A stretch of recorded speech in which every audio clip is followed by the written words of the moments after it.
Mula sa isang foreign coach, matindi umano ang ginawang pagkapanalo ng Gilas Pilipinas sa Latvia. Samantala inamin ni Coach Tim na medyo nahihiya siyang samahan ng Gilas Pilipinas dahil sa mga Pinoy coaches. Ang posibleng strategy or bala ng Gilas Pilipinas na gagamitin ni Coach Tim sa paparating na ikalawang window ng FIBA Asia Cup qualifiers lumabas sa kanyang pahayag. At ang malawak na target ng Gilas Pilipinas sa mga paparating na kompetisyon, inilabas din ni SBB President Al Panlilio. Tutukan po natin ang lahat ng yan, pero bago yan, hihingi po tayo ng isang subscription sa lahat ng dumadaan sa ating munting channel kung nagugustuhan nyo ang ating palabas. Kung medyo mabigat ang subscription, siguro kahit isang like at isang share na lang po yan. Okay na po ako dyan. Maraming salamat. Patuloy ang pananalasa ni Coach Tim Cone mula ng hawakan ng Gilas Pilipinas sa Asian Games. Kaya naman patuloy rin ang pag-ani niya ng papuri mula sa mga Pilipino. At ang pinakahuli mula sa dating coach na si Raiko Toroman. Narito ang pahayag ni Coach Raiko.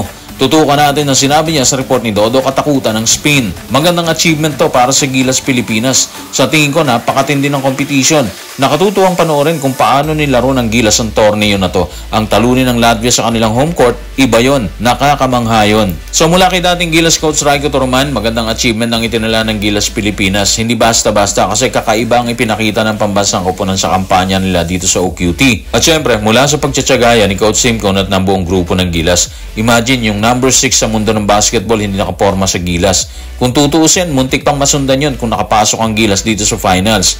Kasi sabi nga nila, kaya ng ating kupunan na makipagsabayan sa European teams. Hindi na katulad nung dati na baliwala lang tayo. Ngayon, nagbigay tayo ng question mark sa mga kupunan sa Europa, di ba? Hiling lang talaga natin, sana ma-maintain yung ganong init ng laro nila. Yung roster din, sana mas matitindi pa yung pumasok kung merong aalis. Bakit merong aalis? Kasi unang-una, medyo nagkakaedad na sila. So kalaunan, magre-retiro yan, magpapahinga yan. Kaya sana yung papalit, masigit pa doon sa mga aalis para tuloy-tuloy lang yung pananalasa ng Gilas Pilipinas. Walang dudang maganda ang takbo ng Gilas Pilipinas sa kasalukuyan sa pamamahala ni Coach Tim Cone. Pero alam nyo ba na minsan niyang inisip na hindi siya dapat andito sa posisyon niya bilang coach? Narito ang kanyang pahayag.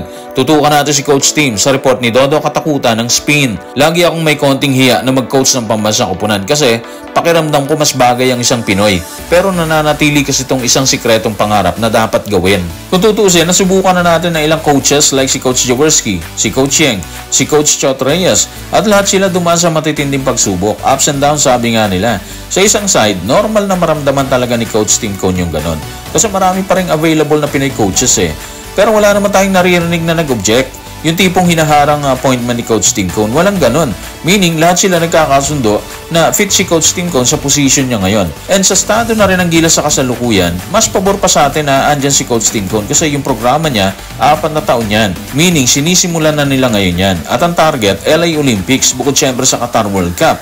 Ang laki at ang lawak ng target, di ba? Kung tila nagdalawang isip si Coach Tim Cone na hawakan ng Gilas Pilipinas dahil sa pakiramdam niya ay mas fit ang isang purong Pinoy, isiniwalat naman niya ang naging sandata sa kampanya ng grupo sa OQT na posibleng tumawid sa FIBA Asia Cup 2025 qualifiers. Narito ang kanyang pahayag. Tutukan natin si Coach Tim sa report ni Carlo Pamintua ng One Sports. Nung pumasok ako sa camp kasama yung mga players, sinabi ko sa kanila na ito yung alam kong pinakamabuti at ito ang pinakamahusay kong maituturo. Kaya ito sasandalan natin. 3 dekada ko nang ginagamit ang triangle offense. Binabalik-balikan ko pa rin to. Ito na yung naging kaibigan ko mula nun. Triangle offense, panahon pa ni Coach Phil Jackson ng Chicago Bulls kung saan ginamit niya rin sa LA Lakers kalaunan. Kung tutuusin, malayo na ang nararating ng kaalaman ng ibang coaches sa basketball, di ba? Pero kung si Coach Tim Cone ang tatanungin, mas gagamitin niya ang triangle offense at patunay ang kampanya ng Gilas sa OQT na pwedeng-pwede pang gamitin. So ano magiging impact ng pahayag na to ni Coach Tim Cone sa paparating na ikalawang window ng FIBA Asia Cup 2025 qualifiers? Well, para sa akin, maliwanag yung mensahe ni Coach Tim Cone. Ito rin ang magsisilbing bala ng ating pambansang kupunan sa second window at maaaring hanggang sa mga susunod na competition. Bakit natin sinabi yan? Kasi sabi niya, bumabalik pa rin siya sa triangle offense eh. Best friend na rin niya umano yun. So malinaw na gagamitin at gagamitin pa rin niya yan. Doon kasi siya sanay eh. At yun ang nakikita niyang mas effective na gawin para sa kampanya ng Gilas Pilipinas. By the way, sa November second window ng FIBA Asia Cup 2025 qualifiers, kalaban natin ang New Zealand at Hong Kong. Pero doon tayo sa New Zealand kasi malimit, tambak tayo dito eh. At dahil iba ngayon ang system at coach ng kupunan natin, tapos maganda pa yung naging resulta ng kampanya natin sa OQT kahit natalo tayo sa semis versus Brazil, malalaman natin kung gaano nakamature ang ating pambansang kupunan.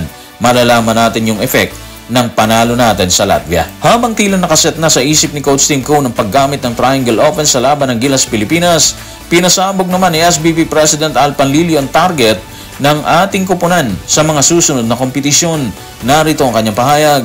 Tutukan natin si SBP President Al Panlilio sa report ni Denison Ray Dalupang na Inquirer. Ang mas mahabang term ay makipagbakbakan sa FIBA Asia Cup, maging nangungunang team mag-qualify sa World Cup 2027 at maging pinakamagaling na Asian team na magkukwalipika rin sa atin sa LA Olympics. Mahaba yung plano na sinimula natin, pero bawat torneo, isang building block yan sa susunod na torneo. Well, mabigat yung goal ng Gilas Pilipinas. Hindi biro kasi yung gagawin nila sa bawat torneo na sasalihan natin. Like yung kampanya natin sa Asia Cup, katulad nung sinabi natin, haharapin nila ang New Zealand. Malimit, bagsak tayo sa kanila, di ba? So again, masusubukan talaga tayo dito. Hindi naman imposible na maging top team ang Gilas Pilipinas, pero malaking balakid sa kanila yung training Meron lang silang 10 araw. Pero sabi nga nila, trust the process. Magtiwala tayo sa proseso kasi nagawa nilang kuhanin ng corona sa Asia nung paluhurin natin ang China sa semis at kalaunan kunin natin ang kampiyonato versus Jordan.